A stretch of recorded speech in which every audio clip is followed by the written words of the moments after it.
اگر اپنا گھر اپنا ہوتا تو میرے والد صاحب نے 200 گز کا گھر بنایا تھا, آج اس میں میرے والد صاحب رہ رہے ہوتے. وہ تو نہیں رہ رہے.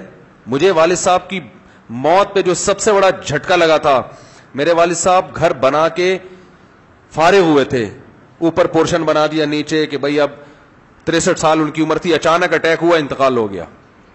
اور نماز کی حالت میں اٹیک ہوا. یہ اللہ کا کتنا بڑا صف میں نماز, بہت سخت پابند تھے نماز.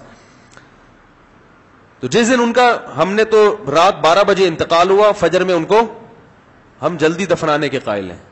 اسلام یہی کہتا ہے نا.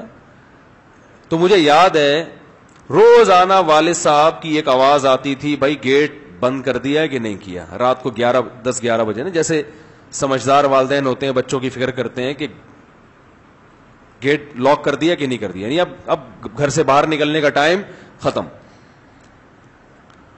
روزانہ وہ چیک کرتے تھے, نہیں ہوتا تو ڈانٹ پڑتی تھی. ان کا حق تھا کہ بھائی گھر بنایا میں نے تو محفوظ ہے یا نہیں, آپ سب اندر آ گئے ہو, باہر آوارہ گردی تو نہیں کر رہا کوئی. تو رات 12 بجے ان کی ڈیتھ ہوئی ہے. صبح فجر میں ہم نے دفنایا. اگلے دن رات کو والد صاحب کی آواز, بولو بھائی, آواز نہیں. ہم اس آواز کو سننے کو دل چاہ رہا تھا. کوئی ہم سے کہے کہ گیٹ بند کر دیا کہ نہیں کر دیا.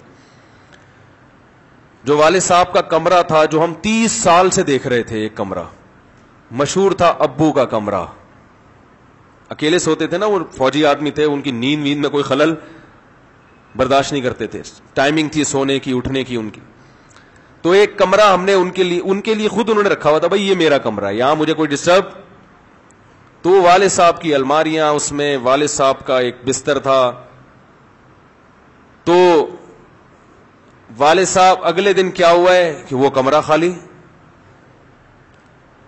تو جب ہم نے اس کمرے کی شفٹ وہ چینج کیا, اس کی سیٹنگ, تو یعنی ایک عجیب سی کیفیات تھی, وہ بیان کرنے کے قابل نہیں.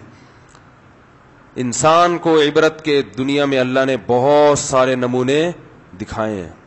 بھائی یہ کسی کا, یہ دنیا بڑی بے وفا ہے, خدا کی قسم, ایک سیکنڈ میں منہ پھیرتی ہے. یہ جس نے بنایا, جس نے انویسٹ کیا, ٹھیک ہے ان کی نیت یہ تھی ہمارے لیے نیت, لیکن اگر ایک آپ کے لیے اتنا ہے تو خود بھی تو رہنے کا حق بنتا ہے کہ نہیں بنتا. دنیا نہیں مانتی. زندگی سے بڑی بے وفا چیز دنیا میں اللہ نے پیدا نہیں کی ہے. اور یہ بار بار قرآن کہہ رہا ہے, متاع الغرور, دھوکے کا گھر, دھوکے کا گھر, دھوکے کا گھر.